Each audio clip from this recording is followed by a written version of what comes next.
Good morning, good morning. This is Scrapping Like a Lady. How are you guys doing today? I'm on my way to work. Y'all know I am. I'm running late. Y'all know I am.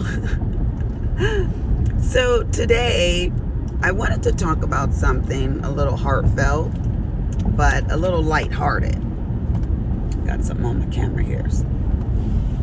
I want to have people that watch me or like me or even don't like me, I don't care. But I want to do something kind. And I want to do it for an entire week. I wanted to do it for a month, but I know some of y'all might be a little challenged on that. And it's a twofold self-improvement project, experiment, if you will. So I don't know if I'm coming in hazy. Let me clean this camera off because it looks awfully hazy to me. I don't know. But I want to do a week of kindness. Today is Wednesday. And it is the 26th of May. So until next Wednesday at 9:30, I want us to do kind acts for other people, even for yourself. Let's put ourselves in there, honey, because you know Miss Lisa love doing something for herself. But I want to do acts of kindness, and you don't have to do just one in a day. But I want people to put a comment.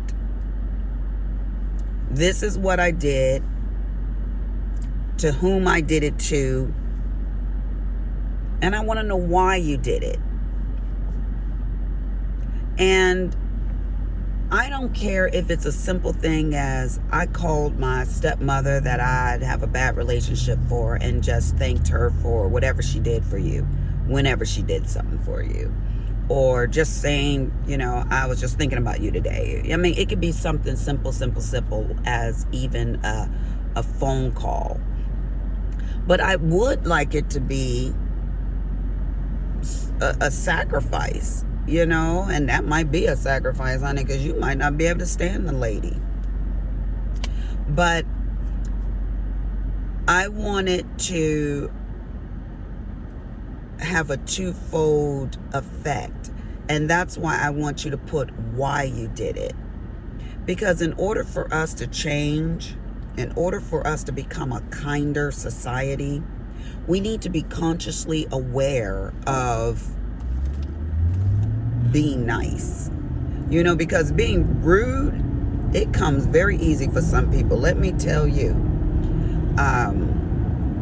But I think for a lot of people, being kind is just, it's an act of Congress, an act of God, you know, for them to be kind to people. So maybe if we practice it, maybe it becomes second nature, maybe first nature. So for myself, acts of kindness is very easy to do because I love loving on people. But I want to be consciously aware of why I'm doing it. And making dinner for your husband or your kids, no, that's not really an act of kindness because you was going to do that anyhow. You really was. I remember when Oprah Winfrey did it, and it was like contagious, honey. Everybody was like, what do you mean I don't have to pay for my coffee? The guy that just left paid for your coffee. You know? And that's it was phenomenal. It really was, you know? But people were deliberately conscious of being kind to other people. And with all fads, it came and it went. You know, we have to have something catastrophic happen, like 9/11, for Americans to band together. you know. Now, I know one lady, and she's my patient, and she has the biggest heart. She literally allows people to come and live with her, and she has a beautiful house. She was telling me about some of her decorating. You know I'm gonna go off over here. Come on with me now. And she was like telling me about some of her decorating. I was like, girl, you know that's me. You know I want to see all of that. She said, I'm your last patient. Why don't you follow me home? I was like, all right. It was on my way home anyways. So I followed her home. I don't know what this man is doing over here. Let me get away from him. I followed her home, and oh my goodness, it was just beautiful. And her husband had a real quiet spirit, you know, and they had these huge dogs. I mean, these dogs came up to my waist. Anyways, back to the subject. But she didn't use her, they were empty nesters. And she didn't use the top half of her house or whatever, so she would let people come and live with her. Not only does she let people come and live with her, but she would say things like, oh, I'm going to do this for that person to make sure they felt comfortable in her house. And they weren't staying for a small stint. They won't stand for a little bit of time. They would stand for 6 months, a year plus. She also told me about how she... Come on, move up.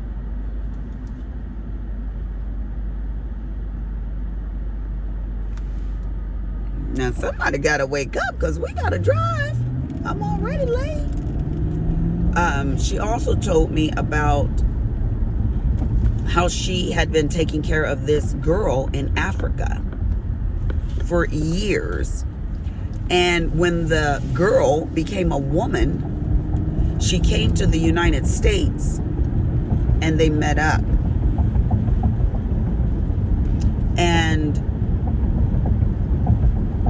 she's told me throughout our times together, oh, Lisa, I do this for this person and this for that person. And I love being around those kind of people. I do. It inspires me to do more for people. Yeah, I mean, it's just absolutely beautiful. Now, when we came back from our shutdown, she came to my business and she gave me a large sum of money. And I was like, her name is Hessner, her last name.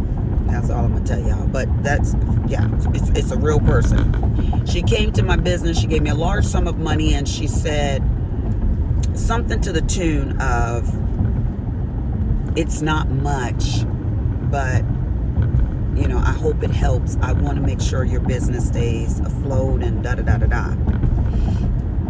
She didn't have to do that. She did not have to do that. But she chose to be kind.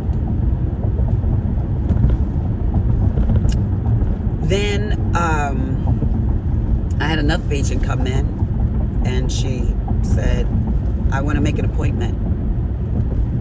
And she said to me, Lisa, I want you to give me a list of black businesses that are owned, by black people. Just because I want to make sure that I'm giving back to the black community. And I told her, I absolutely love her anyways. She got her master's degree in teaching, and she went and taught in the disadvantaged area of Texas. And she had to drive for like an hour to get to work and an hour home, of course. And she wanted to do that because she wanted to make sure that the black students had good teachers, she said. I was blown away. Now, I think you should give to everybody. It shouldn't be a matter of color, but I understand where they were coming from. Well, I understand where she was coming from, because the other lady didn't say anything about race. But I understood where she was coming from. But I think everybody needed to be blessed, you know.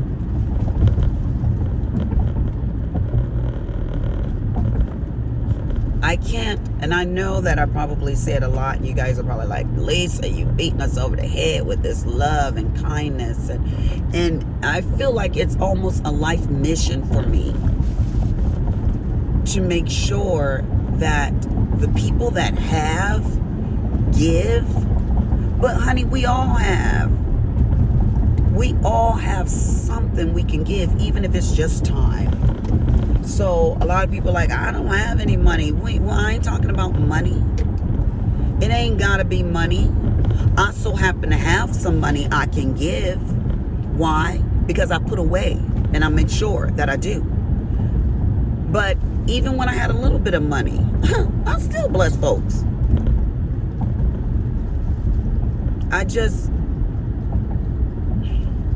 There are so many people that need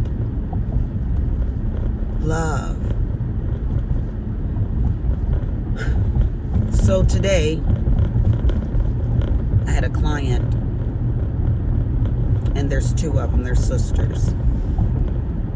And I said to the one sister, this is what I need you to do, because she wasn't using her retinol the way she's supposed to be. So I text her. She sent me a picture of some wrinkled areas. I was like, girl. Sorry, y'all. But I said, you know, we went over some things. But anyways, I said, I need to text your sister to make sure she ain't got no wrinkles, you know, because she's real particular about her Botox and her forehead not moving. I mean, she's real particular, and that's cool. So I was like, I need to text your sister to make sure she doesn't have any muscle movements in her forehead. And I text her sister. And we talked back and forth, her sister and I, and she said, no, this is the best it's ever been. Thank you very much. Well, the other sister that I originally was talking to, sister number one, texted me back and said, Lisa, be very sensitive. Our cousin's fiance just committed suicide yesterday and hung himself. And I sat with that for a minute, because y'all know that did something to me, because that's how my brother killed himself. And I thought, this cousin of hers is hurting today. And her sister went over to console her cousin.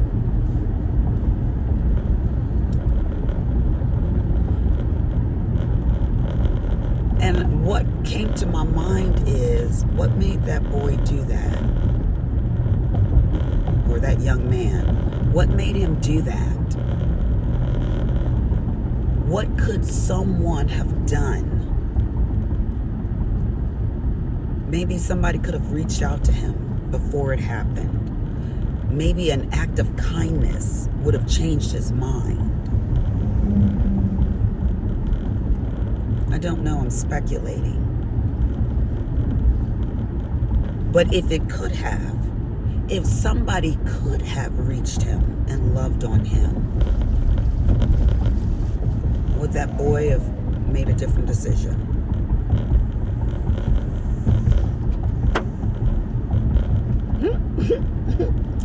They're weed whacking over there, and the big rock came and crashed into my car.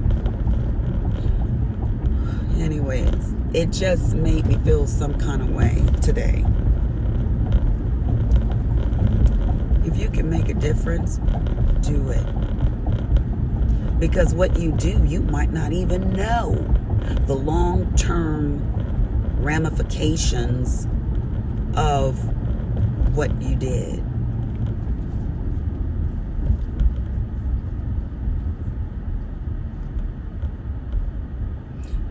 Some people focus too much on themselves.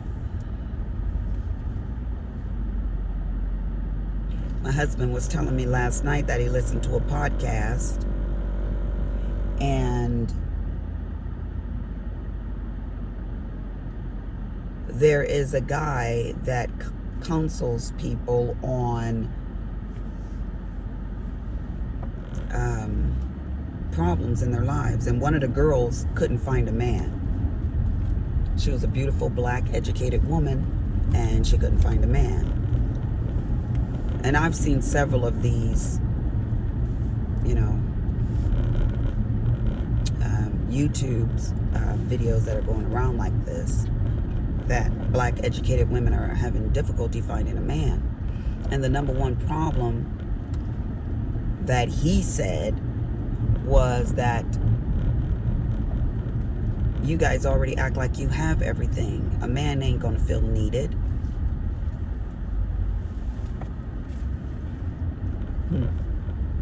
If a man don't feel needed, he ain't gonna be excited for you, because they want you to make them feel masculine. They want you to make them feel, you know, like they're the only ones in this world. So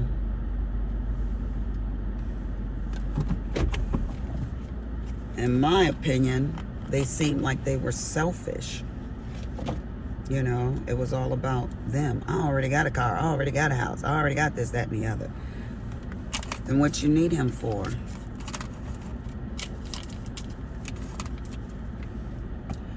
Anyways, this is Scrapping Like a Lady.